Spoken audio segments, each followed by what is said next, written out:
This is DWBR of the Philippine Broadcasting Service. 104.3 on FM. Music and talk.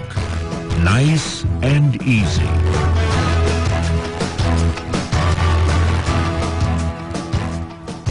The time is 12:01. Good afternoon. Here is the 12 o'clock edition of the Network News. Palace officials or Malacanang officials insist President Benigno Aquino III's judicious use of his social fund is not only above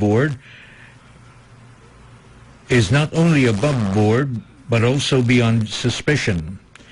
Deputy Presidential Spokesperson Abigail Valte issued a statement amid reports that some groups are out to destroy the image of President Benigno Aquino III. Marie Ruiz reports. Deputy Presidential Spokesperson Abigail Valdez said the President's social fund is used judiciously. She said calls to abolish the PSF is possibly being used to deflect the issue involving the pork barrel scam. Valdez noted that no one has said that the President is abusing his social fund. Malacanang has time and again explained where the social fund is being used. The palace says these funds are subject to auditing and the public can see how the money is used. Marie Peña Ruiz for PBS News. The Department of Justice is set to charge two ranking officials of the National Bureau of Investigation, or NBI, for tipping off Janet Napoles of her impending arrest last August 14. Malacanang said the tip gave Napoles and her brother the chance to hide for 2 weeks before finally deciding to surrender to the President. President Benigno Aquino III himself said the two NBI officials had ties with two senators implicated in the 10 billion peso pork barrel scam.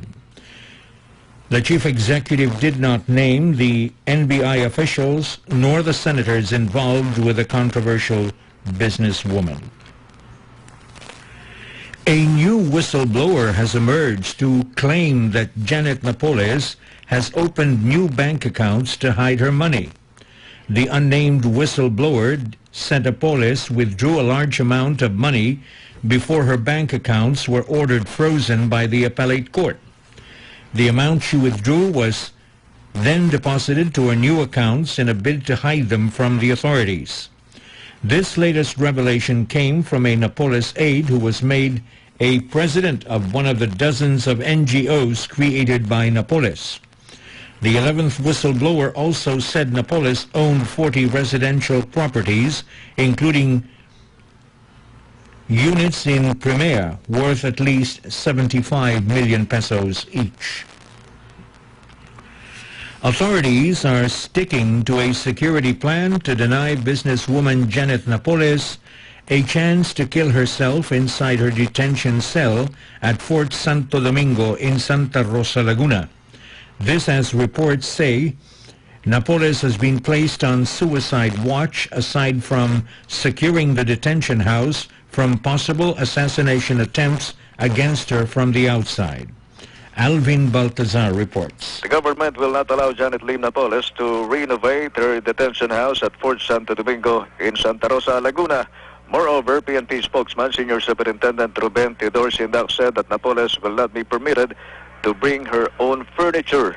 No any appliance likewise will be brought inside Napoles detention house, and instead, authorities only allowed her to bring additional electric fan. No cell phone, no Wi-Fi, as the pork barrel scam mastermind suspect was not given a go signal to cook inside her cell, but her visitors are allowed to bring food subject for inspection. Alvin Baltasar for PBS News. The Senate Blue Ribbon Committee will likely summon Janet Napoles along with the whistleblowers who bared the pork barrel scam to appear in the next hearings. The next hearing will be held on Thursday and will focus on the Commission on Audit Special Audit Report on the PDAF from 2007 to 2009.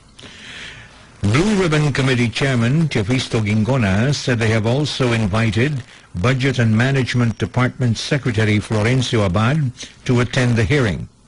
Senator Francis Escudero has asked the committee to invite Napoles, her cousin Ben Herluy, and the other whistleblowers to attend the hearing. Escudero has also asked the Secretaries of Agriculture and Social Welfare and Development to attend the hearings.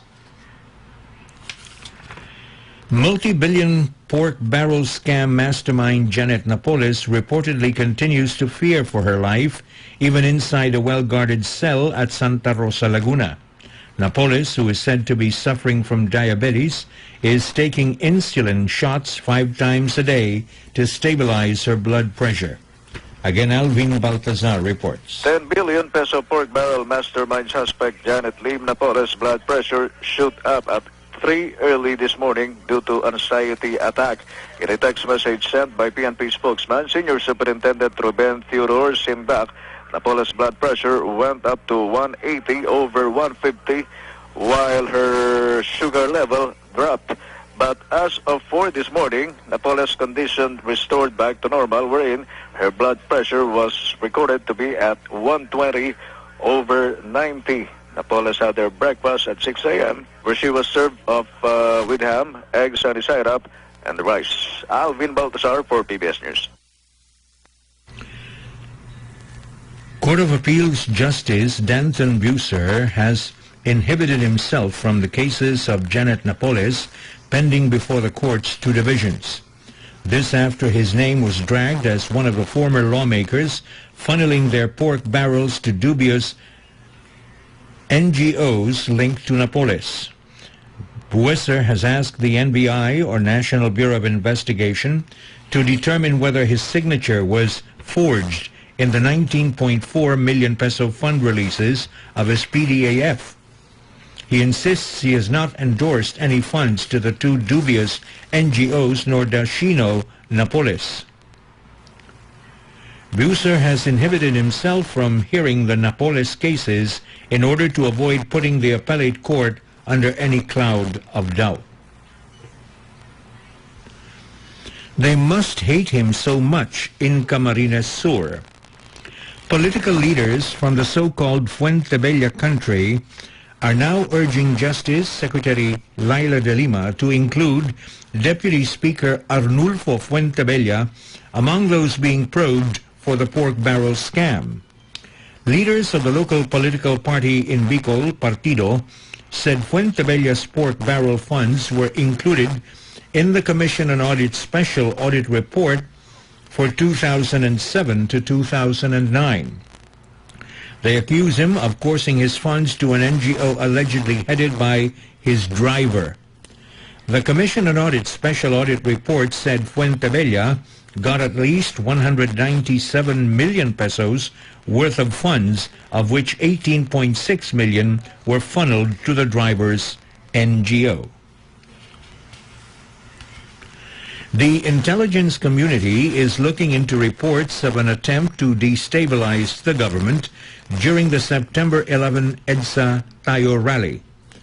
Reports also said leftists and rightist groups may join the second protest to be held on the birth anniversary of former President Ferdinand Marcos. The intelligence community was alerted to the presence of former President Gloria Arroyo's allies in the Manila Hotel during the Million People March at Luneta last week. Among those spotted while observing the rally were former Defense Secretary Norberto Gonzales, former Armed Forces of the Philippines, or AFP Chief of Staff Hermogenes Esperon, former Philippine National Police Chief Avelino Razon, and former Arroyo spokesman Gary Olivar. The September 11 EDSA Tayo rally is believed to be instigated by these Arroyo officials to destabilize the current administration. Senator Miriam Santiago, who claims she knows next to nothing about the Internet, wants government expenses posted on a website set up for just that purpose. Jojo Ismail reports. Taking a cue from the Open Government Initiative launched by U.S. President Barack Obama in 2009, Senator Miriam Santiago wants a government website that will show the public how taxpayers' money is being spent by the government. According to Santiago, under Obama's initiative, the U.S. government developed the website data.gov that makes government data available to the public. Santiago wants the practice emulated in the Philippines with a government website that would enable the public to track pork barrel projects and the discretionary funds of every public official and know the salaries and sources of additional income of high government officials. These discretionary funds include the Priority Development Assistance Fund, maintenance and other operating expenses, MOOE, intelligence funds, and lump sum funds, and special purpose funds. The senator said that the creation of an online dashboard for public funds will make government spending transparent, participatory, and collaborative. Although the Department of Budget and Management already has a website where information on the paid-up is posted, Santiago deems it insufficient. For PBS News, George Ismael, Senate. The search for the Filipino astronaut who will join the AX Apollo flight is now down to 2 contenders. From more than 28,000 applicants, Evan Ray Datuin and Mario Mendoza Jr. emerged as the finalists in the last leg of the AX Apollo National Challenge last weekend. The two will be sent to the Apollo Space Camp in Orlando, Florida, in December to undergo training for the possibility of being sent into space. Up to 23 of the candidates from all over the world will get the chance for the Apollo space flight, one of which is guaranteed to be a Filipino. Mendoza is actually an Air Force pilot, while Datuin is a former call center agent whose childhood dream is to fly to outer space. A Saudi Arabian daily says more than 5.3 illegal workers have corrected their status in the kingdom during the past 5 months. Al Hayat newspaper quotes Deputy Minister Abdullah Abuthnain as saying the foreign workers either changed their sponsors, changed their jobs, or renewed their working permits. Nearly 1 million Filipinos live and work in Saudi Arabia, but no word is confirmed how many among them have availed of the amnesty.